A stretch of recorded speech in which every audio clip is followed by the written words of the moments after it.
Hi guys, Cassie here. Welcome back to my channel. If you're new here, my name is Cassie Beebe. I am the author of Keep No Record, Broken Together, and the Greenwood Trilogy. And I am currently releasing a new sweet rom-com series on Kindle Vella. 1 week at a time, one chapter at a time. So if you're interested in checking that out, link is down below. It is a series of sweet rom-coms that all take place on the set of a reality dating show, kind of like The Bachelor.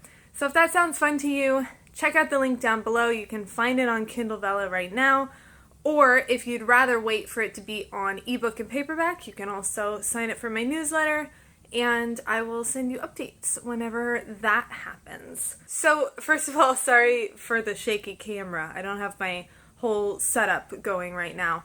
But I wanted to film a little intro just so people aren't confused about what you're about to watch. So for the last few years, I have had the pleasure of teaching a couple classes at the Writing Gals Conference, which is my favorite conference. Well, I guess I haven't really been to many conferences, but I really love their conference because I am a romance author.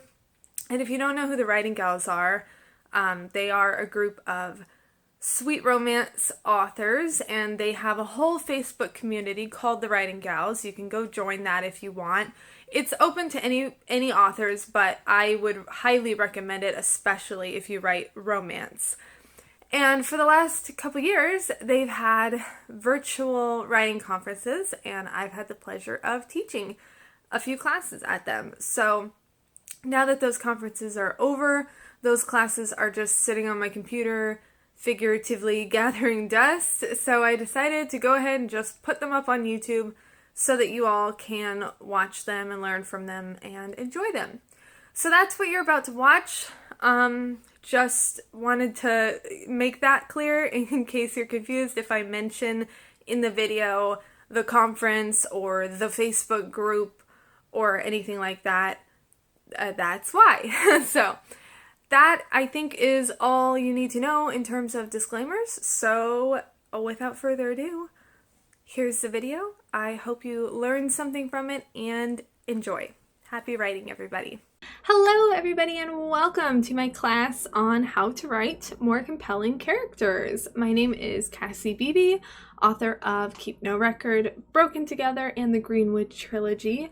All very character-driven novels because I am a very character-driven writer, and that's why I'm going to talk to you guys today about characters, because in my opinion, characters are one of the most important, if not the most important part of a good story, and I think they are one of my strong suits. So I'm going to talk to you guys a little bit today about some tips on how you can make your characters more rich and full and interesting and realistic for your readers, especially your side characters, because those are the ones we tend to overlook a little bit more when we're developing our characters. We spend a lot more time on our main characters and our love interests, but the side characters are important too. So all of these tips can work well for all of your characters, no matter how prominent they are in the story. Now, before I go on, I want to mention that if you are deaf or hard of hearing, I will have down below either notes, or if I can manage it, which I think I can, I might have a full transcript down there of this course if you need something to read along with what I'm saying. I do have a slideshow, obviously, as you can see, but some of my slides are not super text heavy. They're more of like the overall points. So if you need a little bit more assistance in that, I will have some documents down below for that. Now, to give you a quick overview of what we're going to be talking about today, we have 4 main topics of conversation today. The first of which is love languages. That's probably going to be the topic that most of you might be somewhat familiar with already, although I did actually post something recently about love languages in the Writing Gals group, and I was actually surprised by how many people didn't know about love languages yet, because in my world it's kind of such a commonly talked about thing, so I didn't really realize that it was something that some people have never heard of. So maybe that'll be new for you. But then we're going to go on to a website called 16personalities.com, which is an extremely useful resource for you that hopefully is also going to be new to most of you. And then negative communication patterns is something that I have definitely never heard anyone talk about. And I learned it from a source that is a little bit obscure and most people have never heard of. So I'm really hopeful that that will be brand new information for you guys to help you with writing your characters.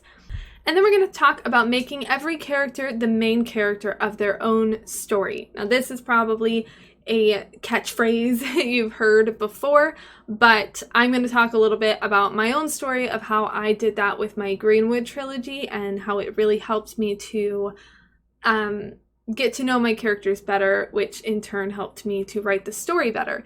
And this is all advice. Maybe not all of it. I shouldn't say all of it, but I think that most of this advice is helpful whether you are a plotter or a pantser or somewhere in between. I'm definitely somewhere in between. I like to kind of discovery write for a little while in the beginning until I sort of run out of steam and run out of ideas, and then I'll sit down and organize my thoughts and make a bit of an outline. But even after that, sometimes I stray from that outline a lot. So I'm definitely a mixed bag when it comes to plotting and pantsing, and all of these things have been really helpful for me. So I'm hoping that they'll be helpful for you as well, no matter what kind of writer you are.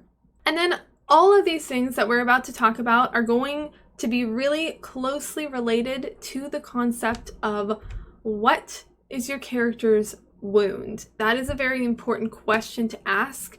I'm not going to get super deep into talking about your character's wounds in this presentation because I think that's a topic that people before me have already talked about at great lengths and very well.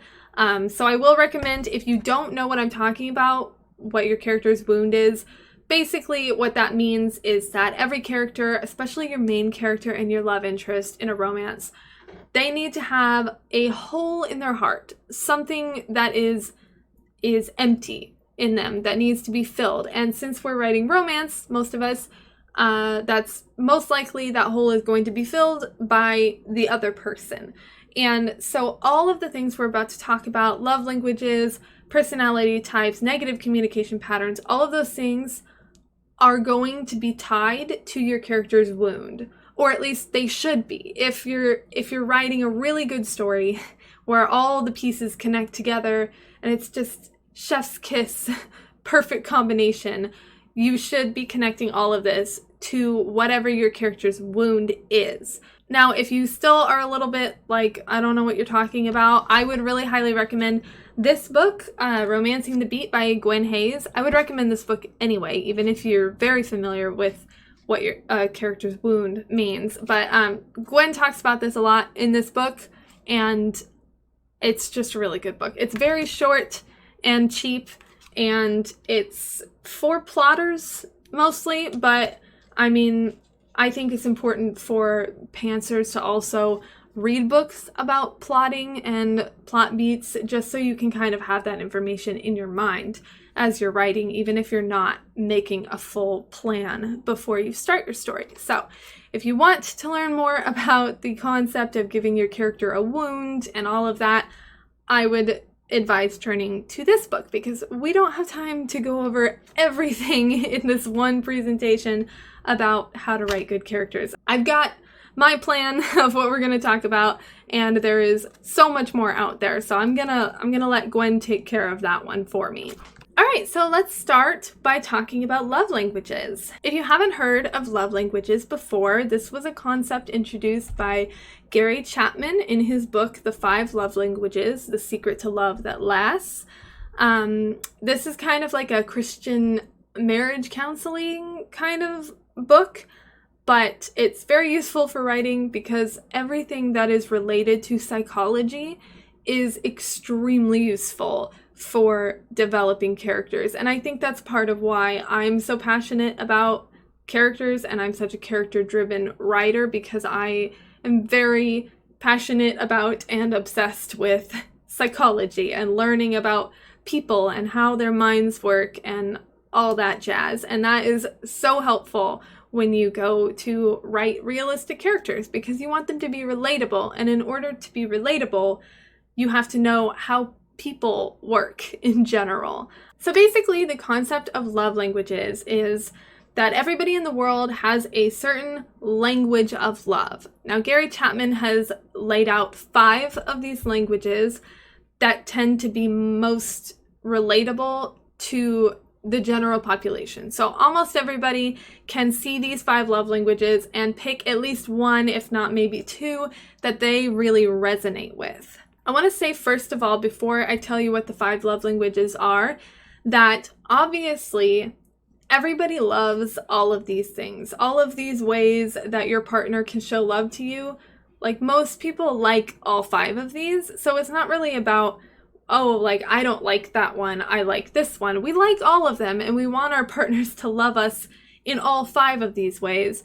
But for most people, there is one love language that stands out above the others that just really speaks to our heart more deeply. So let me start by telling you what the 5 love languages are. So number 1 is physical touch. Obviously, this is pretty self-explanatory. This can include things like hugging or kissing or holding hands. If you've ever had a friend or family member who they kind of just like to, I don't know, pat you on the back or rub your arm or like, hey, good to see ya, you know, that kind of thing. Their love language might be physical touch. That's kind of how they express that they care about you and they're happy to see you, is by being touchy. Number 2 is words of affirmation. A lot of you watching this might come to find that your love language is words of affirmation. It seems to be fairly common among writers because we love words so much. So this could be things like your partner writing a nice letter to you might make you feel very loved. Or it could even be as simple as your partner telling you something they love about you in very specific language. I know for me, words of affirmation is kind of my secondary love language. There is one that stands out above this one for me, but it's kind of a secondary one for me. And I know in my case, I really, really love when my husband tells me that he's proud of me. That is something that makes me feel instantly just warm and fuzzy and special. And whenever he tells me specific reasons why he loves me, that's kind of what words of affirmation is all about. Number 3 is acts of service. This is my number 1 love language. I love acts of service, and I actually have a really awesome example of acts of service. So acts of service in general can be things like, you know, your partner taking care of tasks around the house that maybe you normally take care of, but you're really stressed out that day, so they do it for you. Usually without asking is the best way to serve someone whose love language is acts of service. And as an example, I can tell you that when I was preparing for this presentation, there are a lot of things that I had to do to get this set up. I obviously made my own PowerPoint and gathered all this information and practiced what I was going to say and all of that. But my husband, while I was out grocery shopping, he actually took it upon himself to set up my new computer. I just got a new computer recently, and he downloaded my screen recording software and the PowerPoint presentation software. He plugged in my microphone and got my webcam set up and tested it all out, and he just got all of that ready for me so that I didn't have to do that. And that was like the ultimate expression of love for me, that just made me feel so special and let me take a deep breath and just relax and just get to the core of focusing on the content of my presentation. And I didn't have to worry about all these other little things because he did them for me. So that was a great example of acts of service. So thanks, Dylan, for that awesome example for us. Number 4 is quality time. So obviously that can be going for a walk with your partner, going out to dinner, just having a nice long phone call.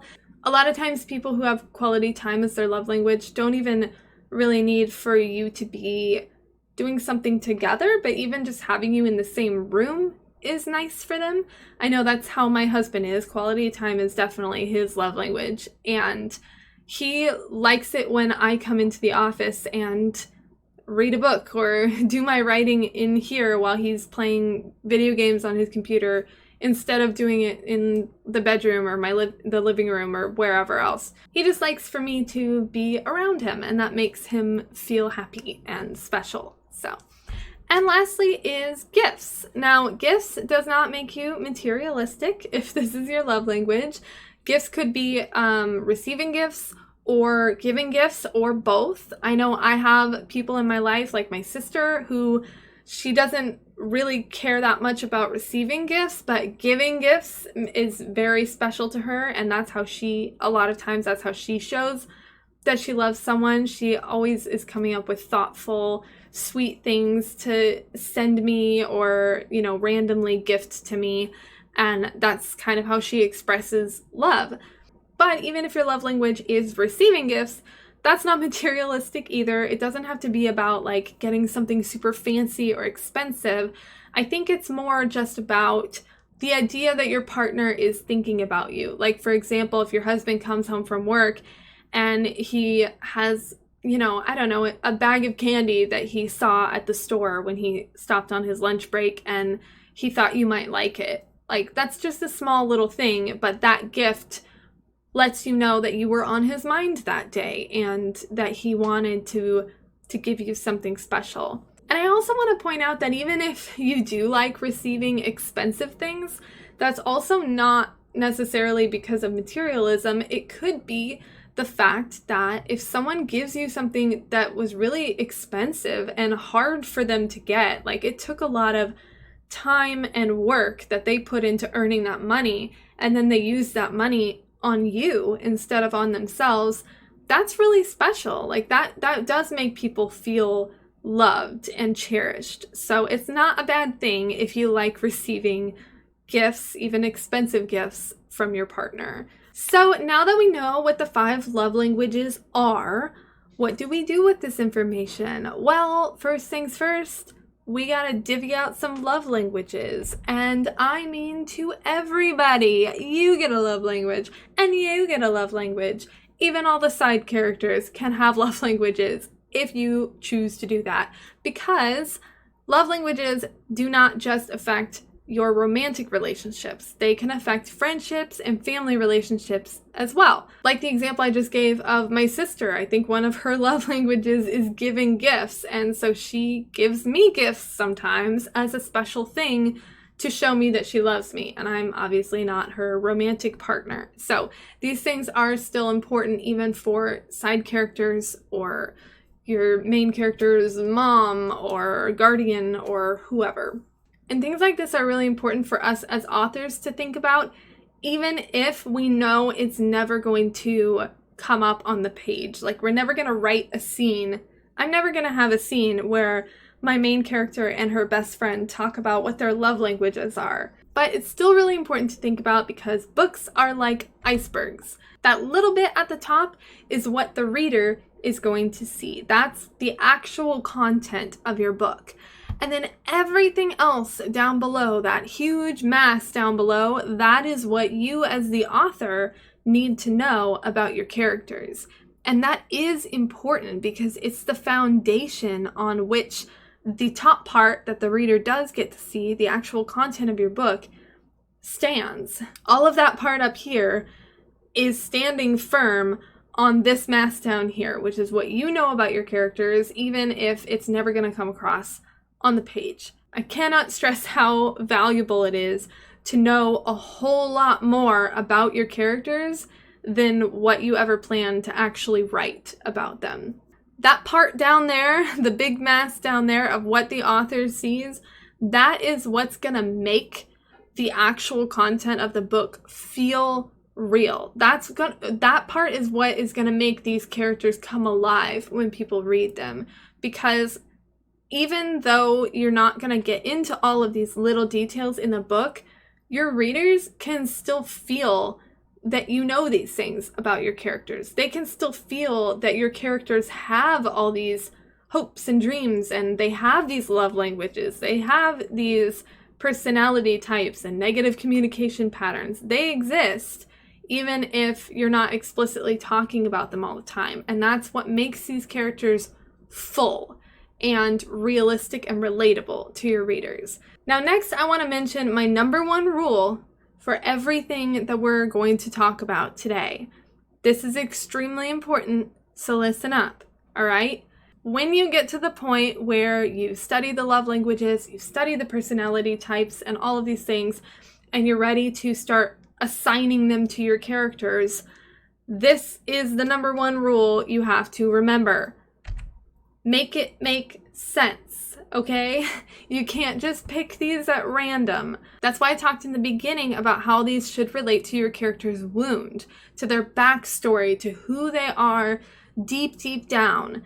You can't just give your character a love language and not really think about whether or not it actually makes sense that that type of person who your character is might develop a love language like that.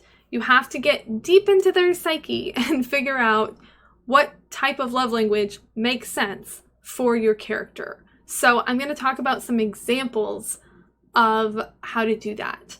So example number one is from a book called I Owe You One by Sophie Kinsella.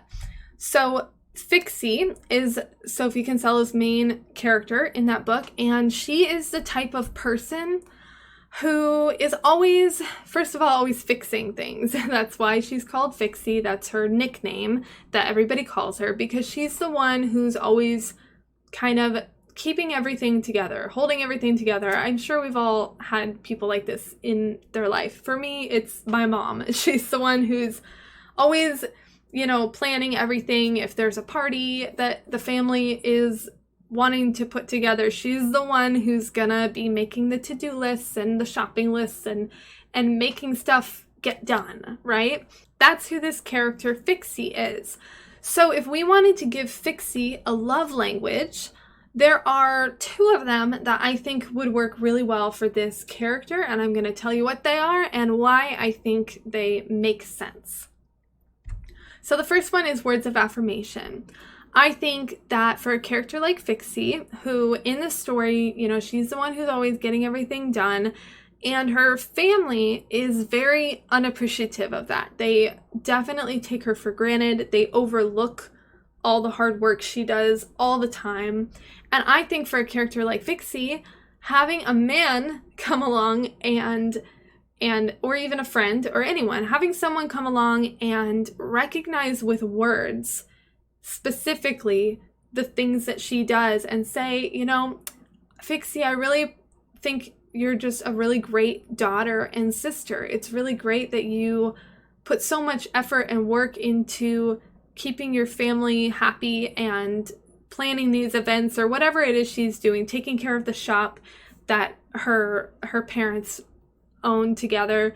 For Fixie, because her family is not very appreciative and takes her for granted so much, I think it would really mean a lot to her if someone came along and recognized all of her hard work and her achievements and who she is as a person and said with words, specific language, I really appreciate you for all of these things. So words of affirmation would be a love language that would make a lot of sense for this character.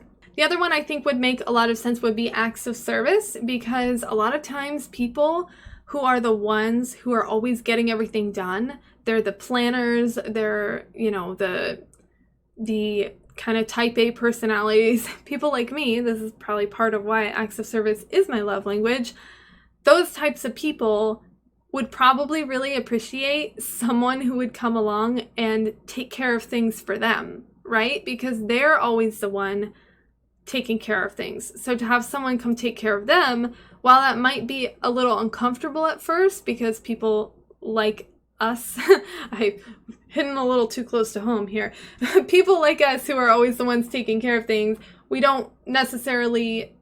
not very comfortable with someone else trying to take care of us. But once you let your guard down and you accept that kind of help, it can be a really deep sense of love that you feel from someone wanting to care for you, especially if you have a family like Fixie's who doesn't really do that for you. So acts of service would make a lot of sense as Vixie's love language. So I'm going to give you a couple more examples for some of the love languages that we haven't touched on yet, just to get your creative juices flowing. So for gifts, maybe your character's family rarely had a lot of time for them growing up, so they showed their affection with gifts. Maybe their parents were wealthy, but because they were wealthy, they had very demanding jobs, so they didn't really have a lot of quality time, but the way that they showed their kids that they loved them was by giving them gifts. So it would make sense. It could make sense. I mean, you could go different directions with this too, but it could make sense that a character like that might grow up to think gifts equal love. So that's why they feel loved when people give them gifts, because that's kind of what they've been trained to think love is. And then on the flip side, maybe your character's family didn't have a lot of money growing up, and because of that, they placed more value on spending time together. So maybe your character develops a love language of quality time because that's how their family showed that they loved each other. And to them, things like gifts or acts of service or whatever doesn't really matter as much as just spending time together.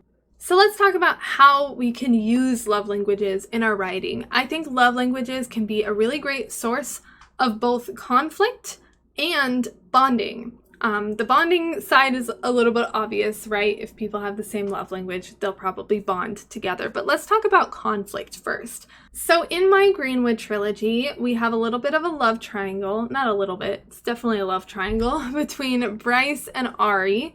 So our main character, Charlotte, initially is dating a guy named Bryce. And Bryce's love language is definitely physical touch. He's very physical with Charlotte. He's always, holding her hand, kissing her, hugging her, putting his arm around her, things like that. And Charlotte responds very well to this because physical touch is her love language as well. So the fact that he is very physically affectionate with her is kind of what makes her feel special and lets her know how strongly he feels for her, and she really likes that. Now, later in the story, Charlotte ends up falling for a different guy named Ari, and when they begin their relationship, part of the source of conflict between them is that Ari is not very physically affectionate at all. And that causes Charlotte to wonder, why is that? Is there something wrong? She's also a little bit younger than him. It's a bit of an age gap situation. So that's something she worries about. Like, is he not being physical with me because he's worried about our age difference and what people will think? Or is he not attracted to me as much as I hoped he would be? So because Ari and Charlotte are speaking a different love language, that leads to a little bit of conflict in the story. So there we kind of talked about how you can use love languages as a source of conflict. If your characters speak a different love language, that can add conflict to a story. But it can also be a source of bonding or connection if they speak the same love language. Now, this can actually be really great for love triangles, which is going to be a little confusing because it's sort of what I'm about to say is kind of the opposite of what I did in my Greenwood trilogy, because the guy Charlotte ended up with was the one who didn't speak her love language. And I used that as a source of conflict. But I think that love languages could be a really awesome tool for love triangles as a source of bonding. Because personally, for me, I know love triangles get a lot of hate, but I actually like them. But I like them best when they are done in a way where both of the characters the person's choosing from, let's just use two guys for this example. So a girl is trying to choose between two guys. I like it best when both of the guys are good choices, where the reader is kind of like, I don't know who she's going to choose. I don't even know who I want her to choose initially because they're both good guys. It's not like one of them is a huge jerk and the whole time you're reading, you're like, yeah, whatever, just go to the good guy. This guy sucks, I like it when both of the characters are really good people and you're kind of conflicted and you get to feel that conflict that the main character feels with her heart being torn between two really good options. But the problem with writing that kind of relationship dynamic is that you don't want your readers to be mad at you when she picks guy B instead of guy A when they all really like guy A. So how can you make a love triangle good without making guy A a bad person or someone that the readers don't like? I think love languages can be a great solution to this problem, because if you speak the same love language as someone, that creates a strong bond. So, for example, if I wanted Charlotte to end up with Bryce instead of Ari, maybe I have her date Ari first, and he's not very physically affectionate with her, and even though he's a great guy and they have a good relationship, that physical aspect is missing, and to her, that part of the relationship is really, really important. And then she meets Bryce, and he is very physical with her, and that speaks to her in a really important, special way. So that could be a really great way to kind of help your readers see, this guy is the one that's actually right for her. Like, this guy's good, but this one is the one that speaks her language, and that's really important. Even if they don't have the language for what I just said. Like, I don't think most readers are going to be saying, oh, they both speak the same love language, so that's why they're good together. But they'll feel that, even if they don't really know why. They'll feel that they have some kind of special connection that she doesn't have with this other guy. So that's another way that I could have gone with using these same characters and using love languages as a source of bonding instead of using them as a source of conflict. All right, so that's going to be it on love languages. If you want to learn more about love languages, you could go to 5lovelanguages.com. There'll be more information there about the 5 different love languages. You can buy Gary Chapman's book if you want to read even more about it. You can also take a test there to see what your love language is, or if you want to take the test as your character and you see what their love language is, you could do that as well. All right, so next up, we're going to be going to 16personalities.com. So I'm actually going to take you there on my computer so you can see what the website looks like. All right, so you're going to open your browser, type in the number 16personalities.com, and this is what the website looks like. So right here you can see you can take the test. As I said, you can take it for yourself to see what your personality type is, or you can take it as one of your characters if you want to determine their personality type that way. But what I'm going to do right now is I'm going to go right here to personality types. I'm going to click on that. So this page shows us all of the 16 different personality types in sections of 4. And this is similar to Myers-Briggs, if you've heard of Myers-Briggs, but I think it's not exactly the same. But this website in particular, I don't know if the personality types are better or worse or how they differ from Myers-Briggs, but this website in particular is extremely valuable for writers. So I'm going to show you how I used it. So first you want to go to the personality types page. Each one of these personality types, I'm going to have a hard time saying that over and over. Each one of these types has a little summary of what this type is like. So architect, imaginative, and strategic thinkers with a plan for everything. And then we have down here, adventurer, flexible, and charming artists, always ready to explore and experience something new. Now, really quick, I should mention these letters, ISFP, ISFJ, INFP.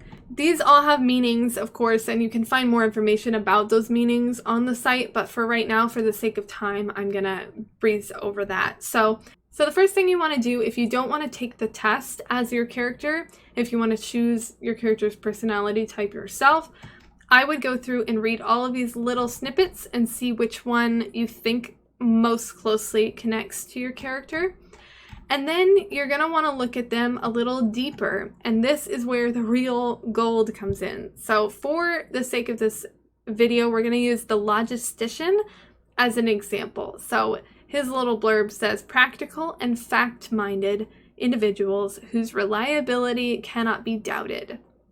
So if you click on logistician, it's going to take you to this page. Now this is going to be an introduction to what the logistician is like. So this whole first page is just an introduction of what this personality type is like in general. I would say if you're trying to figure out which type applies to your character, you should go to that first page we were just on, narrow it down to a few from the little blurbs, and then go through and read the introduction page of all of those. Let's say you have 5 of them, read all 5 of them, and then hopefully you'll be able to narrow it down to one after that.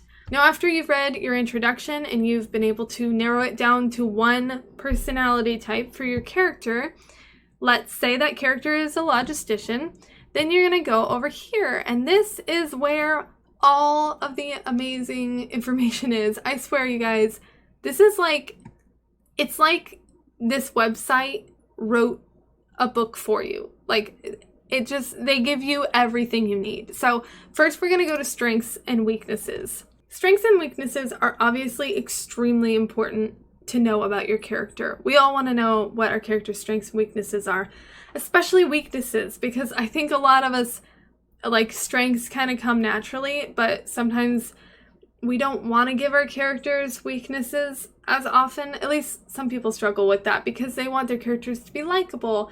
But the thing is, characters aren't going to be likable if they're too perfect and they don't have any weaknesses. So this can give you some good ideas of what kinds of strengths and weaknesses a character like this might have. Basically, by doing this, you are following my number 1 rule to make it make sense, right? Because you don't want to just pick your strengths and weaknesses for your characters at random. You want them to make sense with who they are as a person. And this is a great way to choose your strengths and weaknesses in a way that will make sense and fit well with your character if you know their personality type. So logistician's strengths are honest and direct, strong-willed and dutiful, very responsible, calm and practical, create and enforce order, jacks of all trades. And then their weaknesses are stubborn, insensitive, always by the book, judgmental, and often unreasonably blame themselves. And as you can see, all of these things go into more depth, like unreasonably blame themselves. Logisticians believe they are the only ones who can see projects through reliably, as they load themselves with extra work and responsibilities, turning away good intentions and helpful ideas. Logisticians sooner or later hit a tipping point where they simply can't deliver. Since they've heaped the responsibility on themselves, logisticians then believe the responsibility for failure is theirs alone to bear. That all sounds like an amazing conflict for a story, right? Like, you just got it right there. That can be the climax at the end of the story. If you have a logistician character and by the end of the book, they have taken so many things on themselves that they can't deliver, and they then believe that the responsibility for failure is theirs alone to bear. I've read books like that where that is the conflict, and this website just gave it to you right here. So that's strengths and weaknesses. Now we're going to move on to my favorite part as a romance author, which is romantic relationships. What could be better, you guys, than having this website these people have done extensive psychological research on people. So you kind of have a sense of social proof. Like, they know what they're talking about, at least a little bit.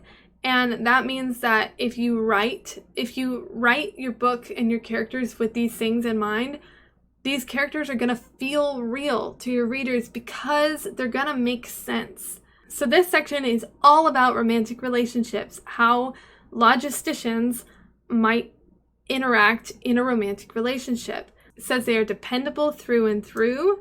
They often encourage traditional household and gender roles and look to a family structure guided by clear expectations and honesty. Blind dates and random hookups are not logisticians' preferred methods for finding potential partners. Because of the risk and unpredictability of these situations, they prefer more responsible, conservative methods of dating, such as dinner with an interested coworker, or in their more adventurous moods, a setup organized through a mutual friend. That again gives you some great ideas for conflict in a story or bonding. They could, you could have your logistician character meet someone who is more like this, conservative, wants to go have dinner, or you could have them meet someone who's very fond of blind dates and hookups, and you could have that be a source of conflict and a kind of enemies to lovers situation. And down here at the very bottom of the romantic relationship section, it says, partners who share the observant trait are best fit for logistician personalities, with one or two opposing traits to create balance and to expand logisticians' sometimes overly isolated world, such as partners with an extroverted or prospecting traits. So this is saying partners who have an S and either an E or P traits are going to be good partners for logisticians. So let's look at those again. So we can go to this list and we can see who has an S, an E, and a P. ESTP or ESFP, either of these two. So this website just told you, hey, if your character is this person, a logistician, you're going to want to partner them with one of these two people. I mean, they just wrote your other character for you, right? Because now you can click on one of these two and say, okay, well, if my guy is a logistician, I'm going to make my girl an entrepreneur, and let's go see what those people are like, and let's model her after this type of character. Now we also have friendships over here, and parenthood, and workplace habits, and a conclusion. Those are all really useful as well, but for the sake of time, I'm going to skip those and just go to career paths.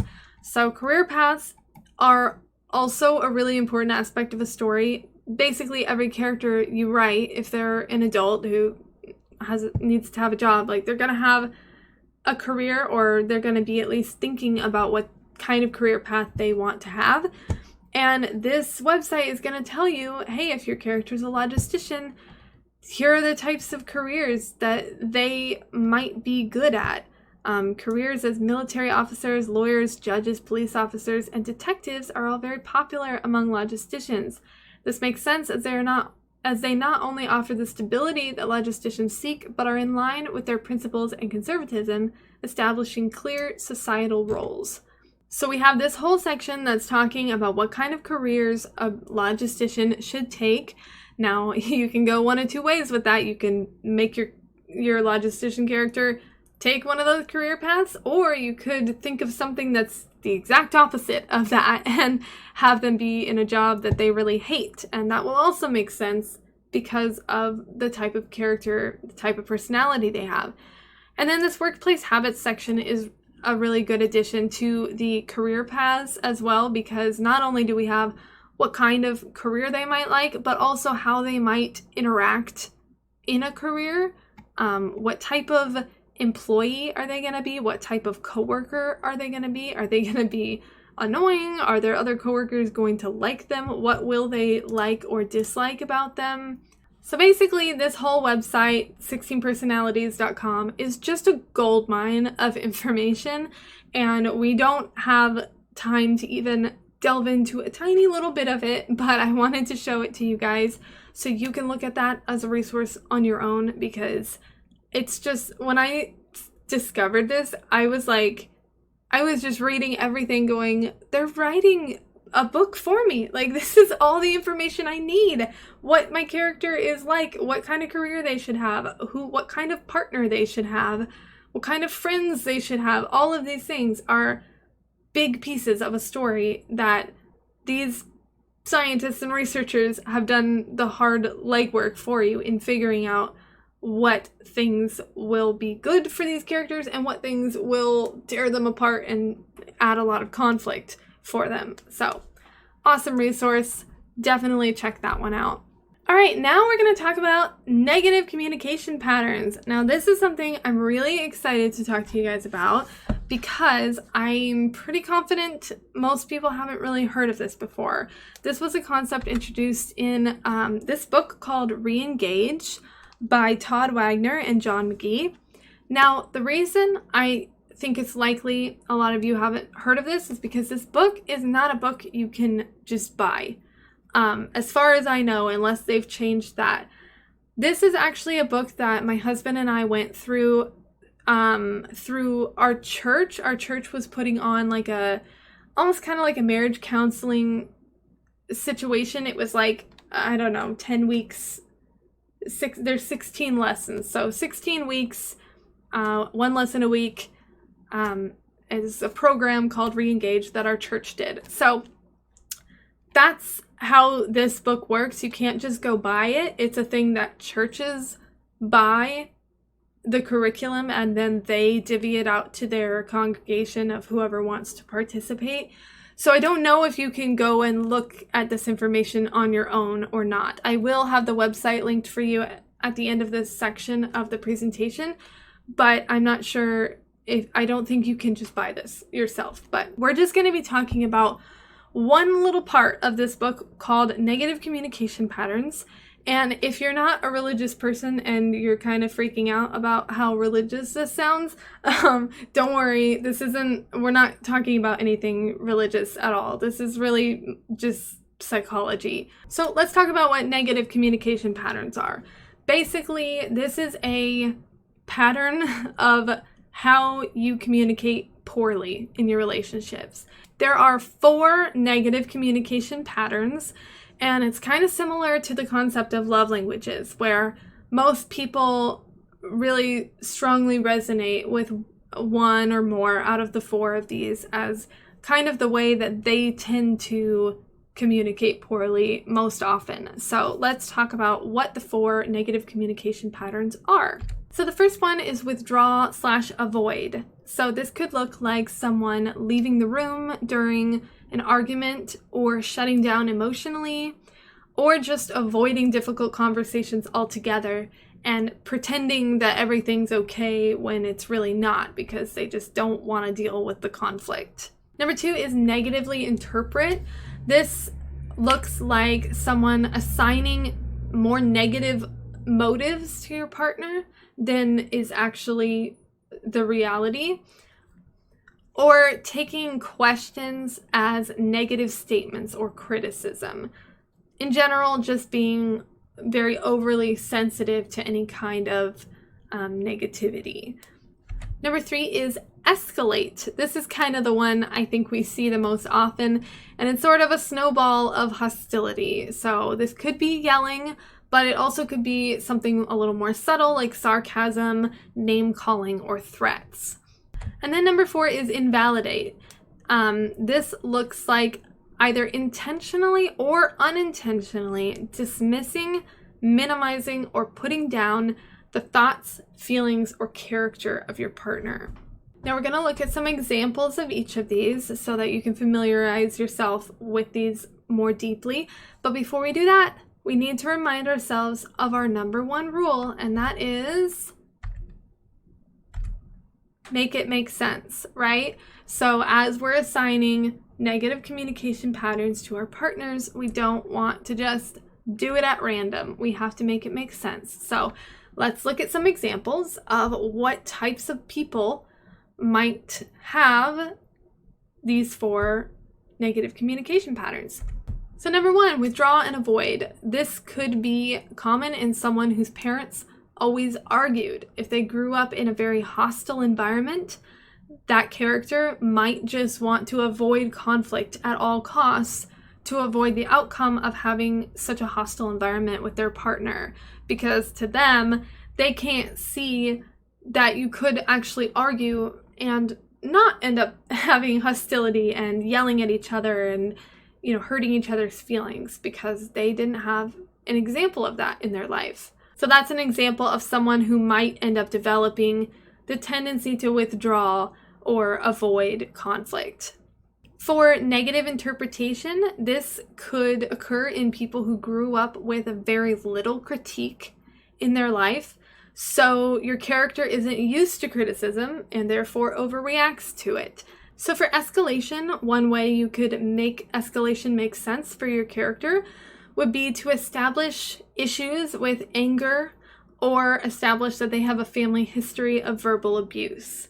Now, all of that sounds a little bit cliche, and I think it is a little bit, and I think in general escalation is a bit cliche and a bit overused. I didn't want to leave it off of the list, of course, because it's one of the 4 and it's important. But one reason why I wanted to tell you guys about this negative communication pattern stuff is because I feel like a lot of times when people want their characters to miscommunicate or have poor communication or argue, they go straight to escalation. They go straight to yelling or name calling or like that snowball of hostility that I talked about. And I think it's important to remember that poor communication doesn't always have to be yelling at each other. There are other ways to do that as well. So it's totally fine and valid to use escalation if you want to, but I would take note of the fact that I think that is the most used of the 4. So you might want to try something different. And then invalidation might be common in characters who are highly logical and not very emotional and struggle with empathy. So I think it's important to note with invalidation that there are kind of 2 different types of invalidation. There's one, on the one hand, it's intentional, and that would be like just a straight up abusive relationship, like emotionally, verbally abusive, to invalidate your partner all the time on purpose. But then there's also unintentional, and I think that can be common in people who just aren't very emotional people. So when they are faced with other people who are very emotional, they don't really know how to empathize with that, and so they kind of unintentionally minimize the person's emotions and feelings. So that's kind of how I see that side of invalidation, the one that's not like an abusive relationship, which usually isn't what we want to be writing about unless that's the villain character. So that's going to be it for the negative communication patterns. If you want to learn more about that stuff, you can go to reengage.org. There's a lot of articles on there about various relationship topics and marriage advice and stuff like that, which is really valuable as a romance author to look at that stuff because it's all kinds of psychology about how people interact in relationships and what kind of problems they face and how they can overcome them. And that is often so much of what we're all writing about as romance writers. Do keep in mind, as I mentioned earlier, this is a Christian marriage counseling program that this information came from. So that website is obviously going to be framing everything from a Christian perspective, and there probably will be religious related things on there. So if that's not your thing, just keep that in mind. Okay, so now we're going to talk about how to make every character the main character of their own story. Now, recently when I was writing my Greenwood trilogy, I was struggling a lot with the characters, partly because that story originally started out as a fan fiction. So I was using source material and that writer's characters, and then eventually they started to stray into something new, but I just couldn't quite make them their own people yet. There was still too much of the source material there, and I wanted them to feel like their own people, and they didn't yet for me. And that was new for me because, as I said in the beginning of this, I'm a very character-driven writer, so I like characters a lot, and usually characters are the thing that come to me first. And with this story, that wasn't happening, and I was kind of panicking a little bit. Like, my characters are what guide my story. How can I write this story well if I don't feel like I know these people yet? So one of the ways I got to know my characters better was this process that I'm about to tell you about. Now, this is mostly applicable to your side characters because you probably will have already done this for your main character and maybe for your love interest as well if you have like a dual POV novel. But here's what you're gonna do. Number one, you're going to make a list of your prominent side characters. So for me, with my Greenwood trilogy, this was 3 people. So I had Charlotte as the main character, and the 3 people on my list were Bryce, Ari, and Lily. Lily is her best friend. Bryce is the guy that she's dating at the beginning of the book, and Ari is the main love interest who she ends up with ultimately. And in my first book of my Greenwood trilogy, Ari does not have a POV. He does in the second and third books, but in the first book, it's just Charlotte. So Ari was still technically considered a side character at this point. So make a list of your prominent side characters, and then you're going to choose an outlining method. Now, if you are a pantser out there and you're like, well, I don't have an outlining method because I don't outline, that's totally okay.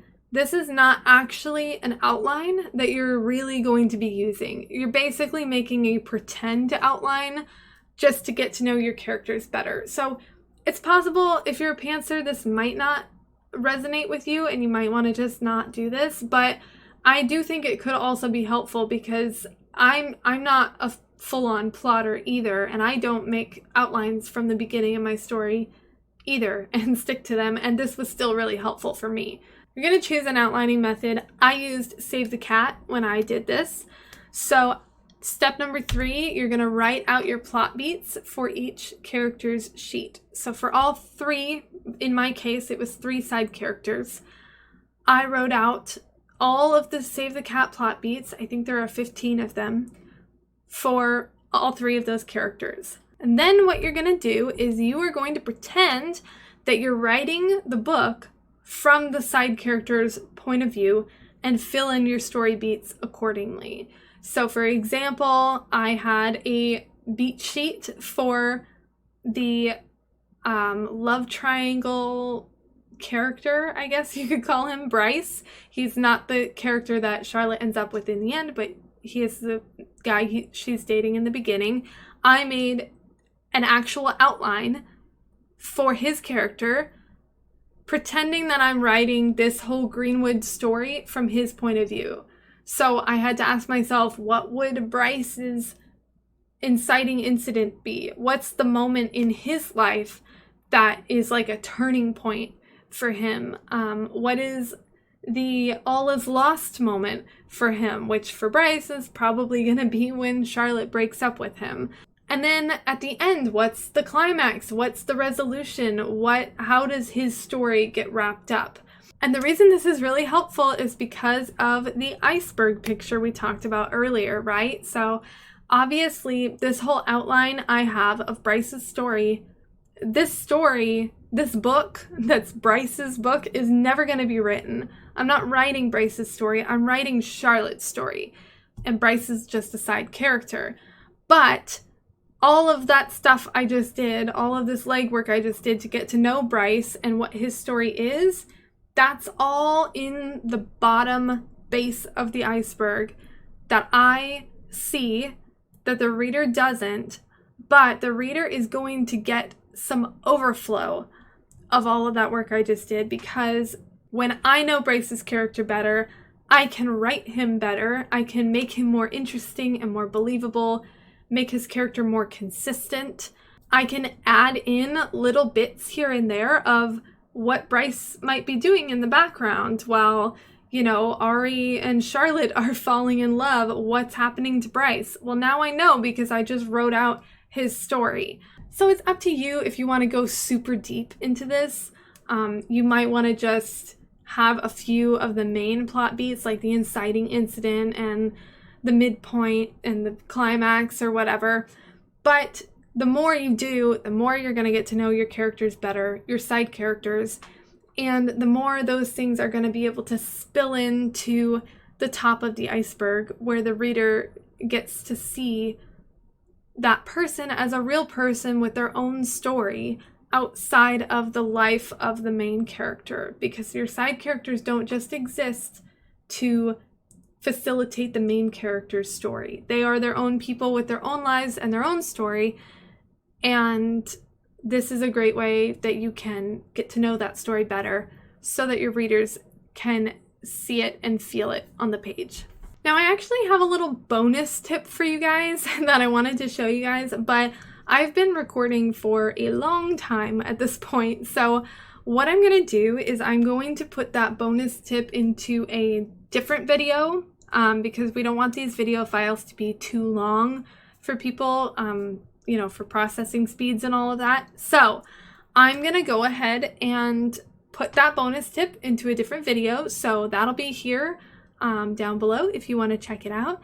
And otherwise, thank you so much for coming to my class. If you have any questions, I will be available in the Writing Gals Facebook group. I'm on all of their Facebook groups, so the main one, the critique, Writing Gals critique group one, and I think there's one for the conference itself as well. So if you have any questions, feel free to reach out to me there, tag me in your question, and I really hope that this has been helpful for you guys.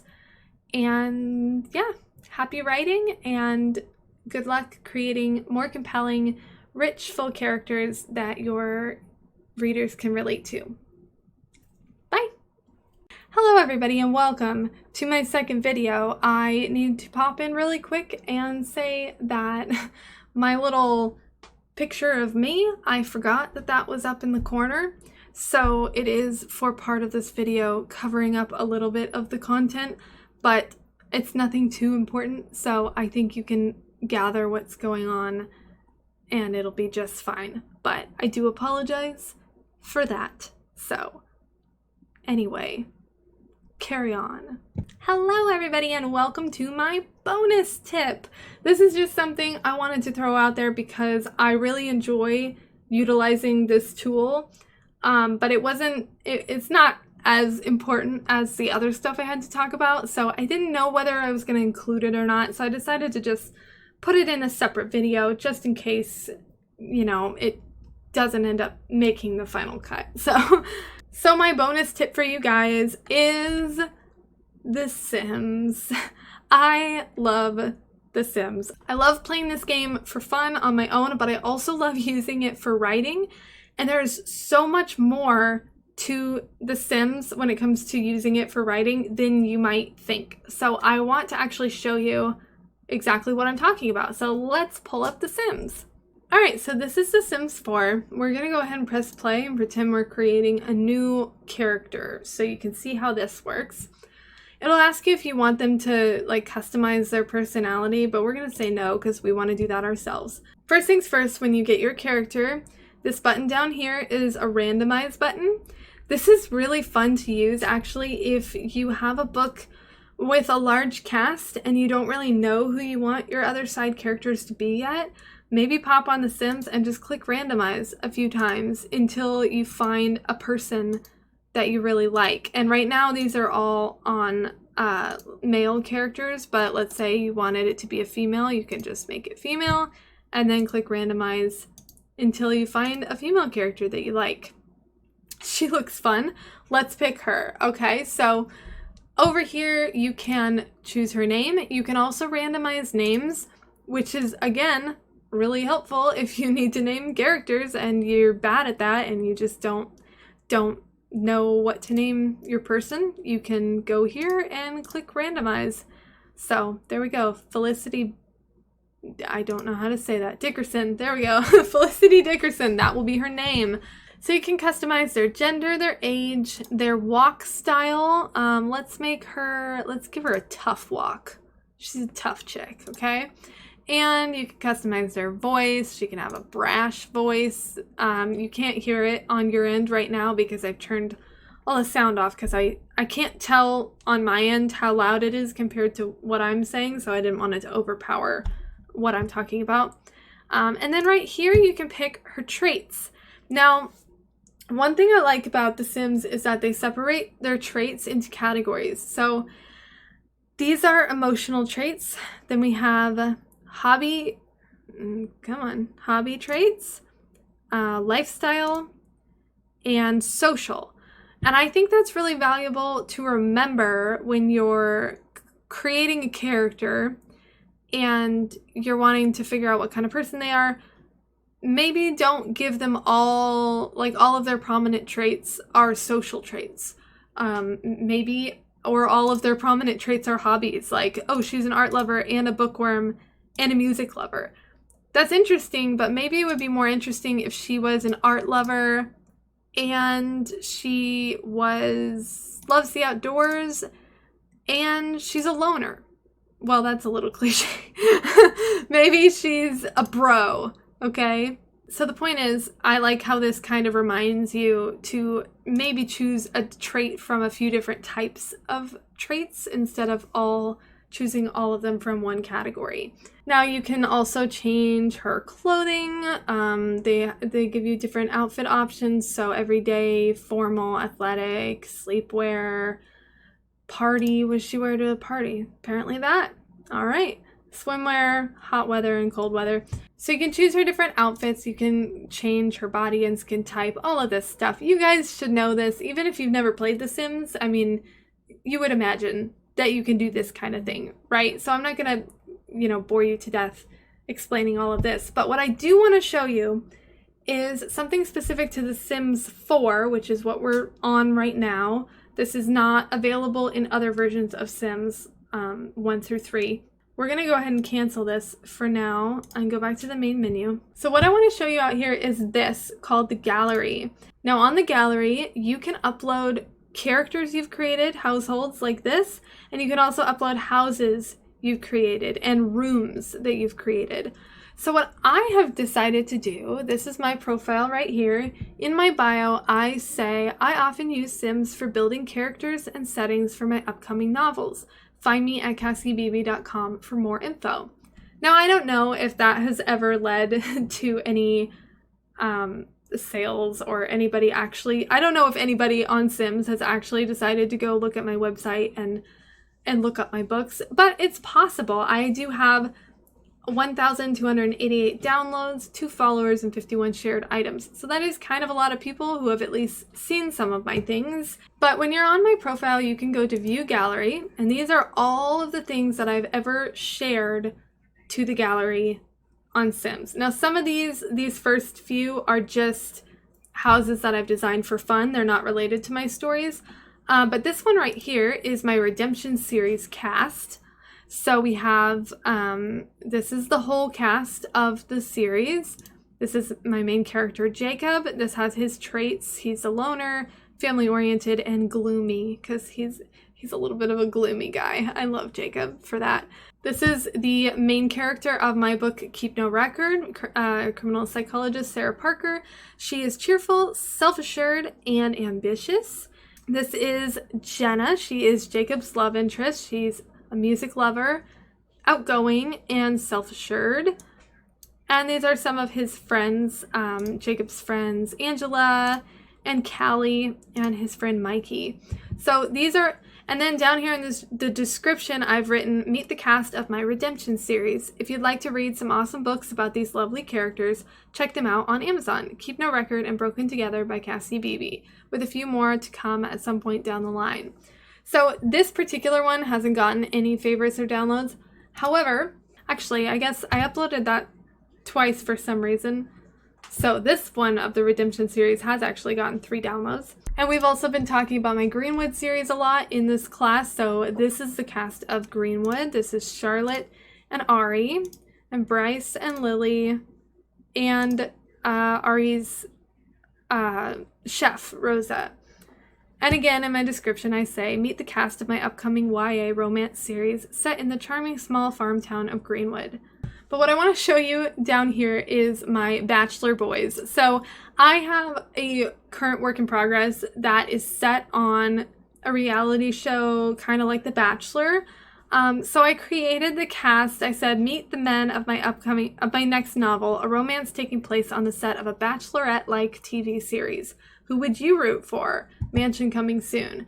So I made the entire cast of the show, which the show in my book is going to be called Marriage Material. So this is the cast of this season of Marriage Material. So we have all of these guys vying for the heart of the Bachelorette and all of their different personalities and everything. And what's really neat is that these Bachelor Boys have gotten 78 downloads. And the cool thing about downloads is that people aren't just looking at these guys. What they're doing is if you download this household, you can actually play the game with these characters. So someone could come see these bachelor boys and think, oh, these are interesting characters. They could download it. They could play their whole game of Sims with these characters. And then if they find out that these characters are apparently a part of a book series, maybe they want to go check it out because they're now kind of attached to these characters. Now, I'm not really suggesting this as a marketing tactic because I really don't think this would be worth your time. If you want to do good marketing, like learn ads or something, don't do this. But mostly what I think is fun about this with the Sims and the gallery and uploading your designs and your households is to offer this as kind of a bonus to your readers. If you have any readers who have Sims 4, all they have to do is go to the gallery and follow you, and they can go and play. I mean, maybe this book hasn't come out yet, but my Greenwood book has. So if someone reads my Greenwood series and they really love these characters, and then they come follow me on Sims, they can now go play the game with the characters from the book that they just read, which is really kind of fun. And not only can they play the game with the characters, but they can also see their houses. So let's click right here. I have Bryce Miller's farm. This is what people see before they decide if they want to download it or not. 4 people have downloaded it. I said a visual representation of Bryce Miller's family farm from my upcoming Greenwood YA book series. So this is what the farm looks like. There's a few little screenshots here, but I'm going to actually show you on the actual game what it looks like so I can show you how this would be helpful for you as an author as well. All right, so this is the farmhouse that I created for Bryce. And sometimes I create houses like this after I've written the story, just for fun to share with anyone who might enjoy it. But sometimes I like to create houses before so that I can have a good visual representation in my head of what the house looks like as I'm going through the story. Because sometimes, I know for a lot of people, it can be difficult to visually conceptualize something that you haven't actually seen. So if that's you and you have a hard time visually conceptualizing something that you haven't seen, you can come on to Sims and make your house before you write the book, and then you can see all the rooms. I mean, this is the upstairs, this is Bryce's parents' bedroom, and his brothers share a room, and then he has his own room over here, and he's a football player, so he's got, his football stuff. They don't have a lot of football stuff, so I had to use soccer on Sims. But then, downstairs we have the dining room. There's a scene in the dining room in my book where the characters are having Thanksgiving dinner, and then my main character and her love interest sneak off around the corner into this hallway to do some kissing. So, and then eventually somebody comes by and catches them doing their kissing because they're on their way to the bathroom. So I was having a hard time visualizing what that hallway might look like that would lead to a bathroom that would be around the corner from everybody where they would be hidden. So I made it, and now I can picture it perfectly. And anyone who has read my book and wants to come see what this house is like in my mind, now they can see exactly what it looks like in my mind. This barn also, the loft of Bryce's barn is a very prominent setting in my story. So I have that here as well. Basically, I just wanted to show you all of the features that Sims has, and I'm not associated with Sims in any way. I like it. I just think that all of these features are really nice. It's nice to be able to share things to the gallery so you can share all of these locations from your stories and characters from your stories with your readers. I just think that's a really cool thing to be able to offer your readers. I mean, if you really like a story, how cool would it be to be able to go through their house like this and see exactly how the author imagined their house to be. So it's a neat feature with the gallery. And one last thing I'll add is that if you're someone who has a hard time visualizing like settings and houses for your characters, you could also use The Sims by going to the gallery yourself and just looking at houses and saying like, okay, oh, well, this little cottage is cute. Maybe my character will live in a house like this. And then you can download it, place the lot, and you can walk through the house like I just did with Bryce's house. And you can have a visual, you could change a few things if you needed to, or you can leave it exactly the same.